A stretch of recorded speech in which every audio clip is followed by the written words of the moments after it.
어제 본문 사무엘하 7장 1절에서 17절에서 다윗은 하나님께서 자신과 자신의 가문에게 또 후손에게 주신 큰 은혜의 언약을 본문에서 듣게 됩니다. 17절 어제 본문 바로 오늘 본문 바로 앞절 말씀해 보시면 내 집과 내 나라가 내 앞에서 영원히 보존되고 내 왕위가 영원히 견고하리라 라는 말씀을 하나님께서 다윗에게 허락하십니다. 다른 무엇과도 비교할 수 없는 최고의 언약을 여호와께서 다윗에게 약속하신 것입니다. 이 언약의 말씀을 들은 다윗은 오늘 이제 18절 말씀을 보시면요, 가장 먼저 무엇을 하냐라고 하면 여호와 앞에 들어가 앉게 됩니다. 여호와 앞에는 성막 안에 있는 언약궤를 의미하는데 그 앞에 앉는 것입니다. 다윗이 이 말씀을 듣고 하나님 앞으로 나아간 이유는 하나님을 위하여 성전을 짓는다라는 자신의 생각이 잘못된 것임을 깨닫게 된 것입니다.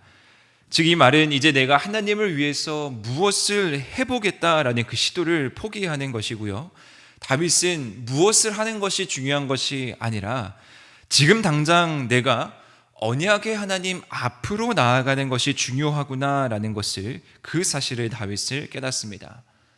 다윗은 이제 무슨 일을 하기보다 하나님과 함께하는 시간을 갖기를 원해 하나님 앞으로 나아갑니다. 이 모습이야말로 하나님께서 다윗에게 기대하는 모습이었을 것입니다. 하나님께서도요, 나를 위해서 무엇을 하는 것이 중요한 것이 아니라 그것보다 더 중요한 것은 나와 함께하는 것, 그것을 하나님께서는 원하셨던 것입니다. 이제 다윗은 본격적으로 그 여정을 시작하는 데 있어서 하나님과 함께 합니다. 하나님을 인정하게 되는 것인데요, 하나님을 부르는 다윗의 그 칭호에 있어서도 그 모습이 명확하게 드러납니다. 오늘 본문을 보시면요, 다윗은 계속해서 하나님을 뭐라고 부르고 있냐면 주 여호와여 라고 부르고 있습니다. 18절에서도 19절에서도 20절에서도 22절에서도 또 후반부의 기도에서도 다윗은 계속해서 주 여호와여 라고 주님을 부릅니다.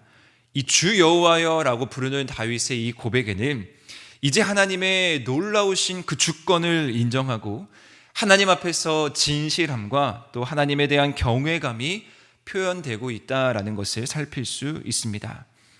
우리의 인생에 있어서도 마찬가지입니다. 우리가 하나님을 주님으로 인정하는 것, 또 우리가 하나님을 주 여호와로 부르고 하나님을 높일 수 있다라는 것은 우리가 그리스도인으로서 가질 수 있는 가장 큰 특권이요 또 행복이라 여겨집니다.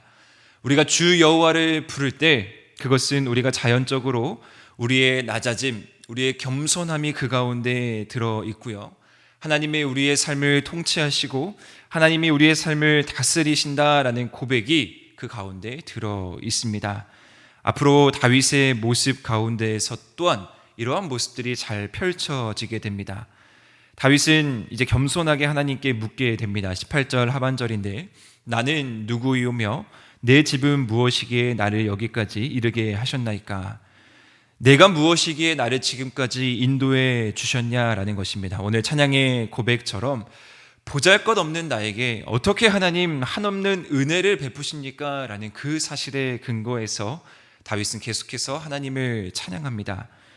그러면 다윗이 고백하고 있는 하나님은 과연 어떠한 분이시겠습니까? 하나님께서는 그분 이스라엘 백성을 세우사 영원히 주님의 백성으로 만들어주신 분입니다. 하나님께서는 친히 이스라엘 백성들을 구원하시고 그들의 하나님이 되셨다, 그들의 주인이 되셨다라는 사실을 누구보다도 다윗도 잘 알고 있었고 그 사실에 근거해서 다윗은 고백하고 있습니다. 그러한 그 다윗의 근거는 21절의 놀라운 고백으로 이어지게 됩니다. 주 여호와여, 주는 위대하시니 주와 같은 이가 없고 주 외에는 다른 신이 없나이다 라고 고백합니다. 하나님에 대한 확실한 인식과 또 하나님에 대한 그 주권에 대한 인정이 이런 아름다운 고백을 낳을 수 있게 되는 것입니다. 우리가 하나님을 인정하고 하나님의 주님 되심을 인정하고 하나님이 어떠한 분이신지를 분명하게 알 때 우리는 비로소 그때 하나님에 대한 아름다운 고백을 할 수 있게 된다라는 것이죠. 사실 오늘 이 고백을 하고 있는 다윗의 이 인생과 이스라엘 백성들의 여정은 참 유사합니다. 그 은혜를 다윗은 회상하며 앞으로 이루실 하나님에 대한 놀라운 그 일에 대한 기대감을 가지고 다윗은 이제 하나님께 고백하는 것입니다. 보잘것없는 양치기였던 이 다윗을 어린 다윗을 그 왕의 자리에 세우는 그 과정에 함께 하셨던 것처럼 하나님께서는 이스라엘 백성들을 애굽에서 불러내시고 하나님의 백성으로 삼아 제사장의 나라, 거룩한 백성으로 하나님께서 세워주셨습니다. 이스라엘에게 베푸신 그 놀라운 은혜나 다윗에게 베푸신 그 놀라운 은혜는 모두 같은 것입니다. 그런데 이 은혜가 어디에서부터 기반되고 있냐면요, 다른 어떤 것에서 기반되는 것이 아니라 바로 하나님과의 관계에서 이스라엘을 이스라엘 되게 하고요, 다윗을 다윗 되게 합니다. 하나님의 언약에, 하나님의 말씀에 순종할 때 이스라엘은 비로소 하나님의 놀라운 약속을 성취할 수 있었고요, 다윗도 앞으로의 그 왕의 여정 가운데에서도 분명히 그러할 것입니다. 사랑하는 하늘의 성도 여러분, 여기에는 중요한 교훈이 있습니다. 우리가 하나님 앞으로 나아가고 하나님의 주되심을 인정하게 되면요, 우리에게도 하나님께서는 이스라엘 백성에게 약속하셨던 언약, 다윗에게 주셨던 그 놀라우신 언약을 우리 가운데도 허락해 주신다라는 것입니다. 그리고 그 모든 언약의 기초는 바로 하나님과의 관계에서 출발한다라는 사실을 오늘 본문에서 확인할 수 있습니다. 바라기는 우리 안에 이러한 하나님을 향한 친밀함, 또 하나님을 향한 하나님의 주인 되심, 하나님의 주권을 인정하는 모습이 넘쳐나기를 소망합니다. 이렇게 하나님께서 주신 은혜를 돌아보며 그분의 위대하심을 찬양하다 보니 다윗은 자연스럽게 이제 자신을 뭐라고 이야기하고 있냐면요, 다윗은 주님을 높이고 자신을 종이라고 이야기합니다. 계속해서 종의 집에 주의 종이라는 말을 반복해서 자신의 본분을 정확하게 인식하고 있습니다. 사실 이제 한 나라의 왕이 되는 사람이 나는 종입니다, 자신이 종이라고 고백하는 것은 쉬운 일이 아닙니다. 그러나 다윗이 종이라고 고백할 수 있었던 이유는요, 궁극적으로 이 땅을 다스리고 통치하시는 분이 명확하게 누구인지를 알았기 때문입니다.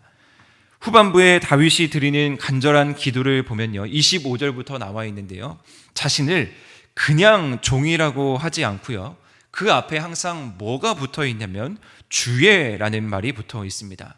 다윗은 주의 종이라고 고백하는데 25절에서도 주의 종과 종의 집에 대하여 말씀하신 것을, 26절에서도 주의 종 다윗의 집에 주 앞에 견고하게 서옵소서, 27절에서도 주의 종의 귀를 여기시고, 28절에서도 주의 종에게 말씀하여 주시고, 29절에서도 종의 집에 복을 주사 주의 종의 집에 영원히 복을 받게 하옵소서라고 주의 종의라는 말을 계속해서 반복하고 있습니다. 예수님께서 이 땅에 하나님의 종의 모습으로 오셔서 하나님의 사명을 감당하셨던 것처럼 우리도 예수 그리스도와 같이, 또 오늘 다윗의 고백과 같이 주의 종으로서 주님께서 허락하신 사명을 감당해야 합니다. 주의 종의 사명을 우리가 잘 감당하기 위해서는요, 우리는 하나님의 말씀에 주목해야 합니다. 오늘 다윗이 그러하려고 했습니다. 다윗은 말씀하신 대로 듣기를 원했고요, 말씀하신 대로 행하기를 원했습니다. 하나님의 말씀이 먼저 선행되고 나서 다윗은 움직이려 했고 다윗은 실행하려 했습니다. 그것이 다윗이 영원히 복을 얻게 되는 비결임을 나름대로 깨달은 것입니다. 바라기님, 오늘 이 새벽 우리는 여전히 같은 마음으로 주 여호와께 기도하고 또 주 여호와께 부르짖습니다. 우리의 간구에는 분명히 그 안에 우리에게도 하나님의 왕 되심, 하나님의 주인 되심에 대한 고백과 인정이 있는 줄 압니다. 우리 안에 넘치는 아름다운 고백들이 주 여호와여 나는 종입니다, 주여 말씀하옵소서 라는 이 고백 안에 담겨 있는 줄 믿습니다. 따라서 우리는 우리에게 베풀어 주신 하나님의 이 놀라우신 은혜를 헤아리며 우리에게도 마찬가지로 보잘것없는 우리에게도 한없는 은혜를 베푸시는 그 하나님을 바라보면서 우리에게 말씀하시는 영원한 약속을 바라보시면서 오늘 하루도 살아가실 때 하나님과의 이 친밀한 교제, 하나님께 묻고 하나님께 답을 듣는 그런 놀라운 하루가 되시기를 우리 모든 성도님들이 오늘 이 말씀 붙들고 승리하며 나아가시기를 주님의 이름으로 축원합니다.